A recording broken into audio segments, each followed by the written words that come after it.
So I was just walking out in the woods here by my house. It's a nice day, thought I'd come out. I'm going along these trails, which clearly these are used for horses. You can see there's hoof prints all along. So this isn't exactly isolated, you know, there's fairly decently groomed trails through here. Coming back and I saw this nice little spot here, thinking, hey, if it weren't for the bugs eating me alive, this would be a decent spot to come out and do some camping if I wanted to. Like I said, the mosquitoes are really terrible, but I like to say they're the national bird of Canada, so anyway, it's this nicely, what I don't know if you'd call it a glen, not really a meadow. It's this kind of slightly raised area. Got a decently fast running stream down here. Lots of undergrowth, and this is part of the reason the mosquitoes are so bad. It's near to water and thick growth for them to live in. As I was looking, clearly people have used this spot before, as there's this old tire swing and a rusted out chair right here. And back by the stream here, big chunk of culvert with a lot of charcoal in it, so it looks like it's been used as a fire pit. So like I said, it's not an unknown or isolated area, but considering I'm only 15 minutes outside, less than that outside of the city, and where I live there's not a whole lot of large wooded areas, I think it's pretty good. So I'm gonna have to come back here at some point and have some of my gear with me, and just try and see what I can do. Now this stream isn't deep enough to have any kind of fish or anything in it. It's probably only about 6 inches to a foot deep in some places, but still it's a good, clean, fast running stream, which means it should be okay for drinking. Comes in from this other side over here.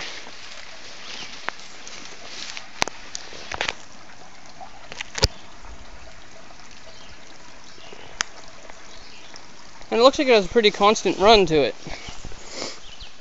It hasn't been raining a whole lot lately, and it's still running pretty quick, so it has a decent feeder, apparently.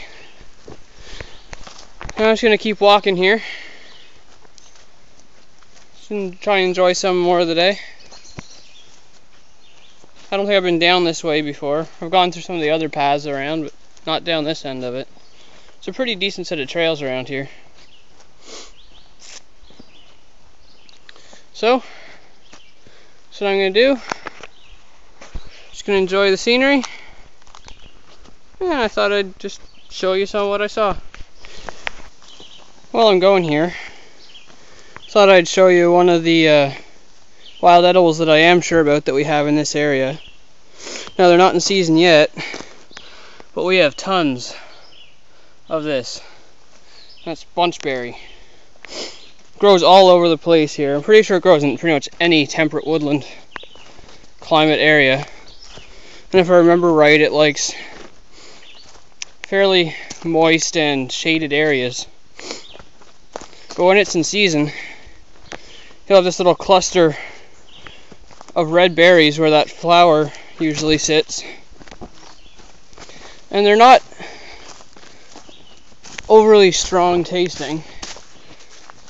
They're a little bit dry, but they have a nice sweet taste to them.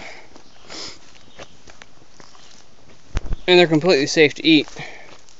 So I don't know a whole lot about wild edibles, which I want to try and learn more. But that is one thing that I do know for sure we have around here in abundance. Now, as you can see, if you could get out here early enough, we have lots of ferns, and if they're the right kind, you could get fiddleheads. Like I said, I'm not sure which kind of ferns they are. And it's a very short season for fiddleheads. Another edible that's around here that we have in fair abundance is the sarsaparilla plant. And that, you can use the root for all different kinds of things. Or as the the underground stem more than the roots. But if you pull those out, clean them off, you can boil them, eat them that way. Or you can dry them and crush them up, and that's what they used to make root beer out of. They used to use that as the base for it. So that's around too. Now I just walked out of a bunch. I don't see any right around here. Like I said, there's tons of this bunchberry. All these white flowers are bunchberry, and we have tons of it. It's literally everywhere. There we go. There's some sarsaparilla right there. Has those clusters of 3 leaves, or those 3 clusters of leaves. Long, thin stem. And if you uproot them, it has these really long, thin, they call them rhizomes, or something like that.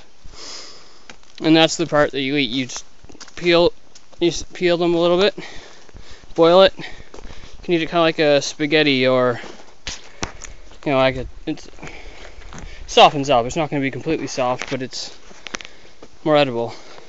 I've never actually tried them, so might sound a bit strange, but I do know they're edible. I know people who have eaten them. I've actually had root beer made out of them, which was pretty good.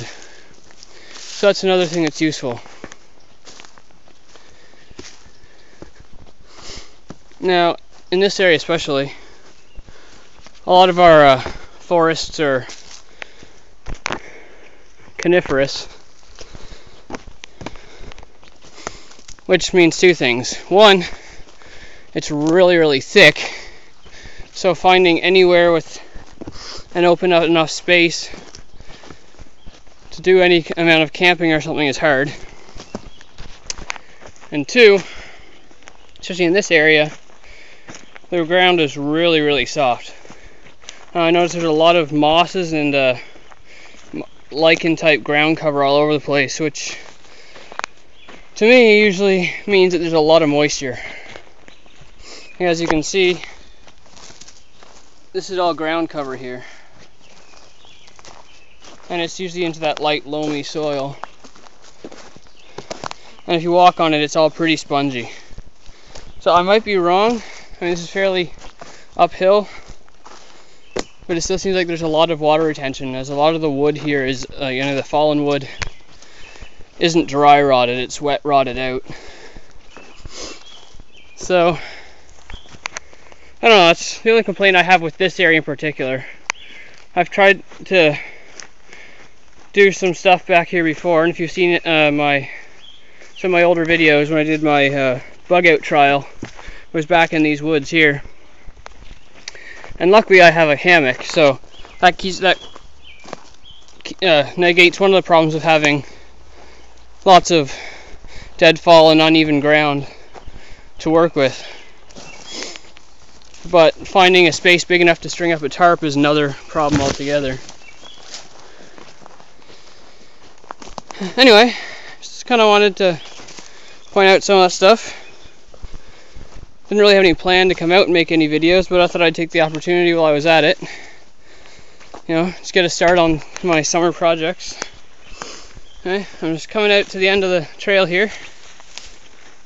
I'll see if I can string this together into anything that resembles any kind of half-decent video. And hopefully it won't take me too long to get it posted up. So, this is me signing off for another day. Hopefully I can have more videos done before the weather turns foul again. Anyway, catch you later.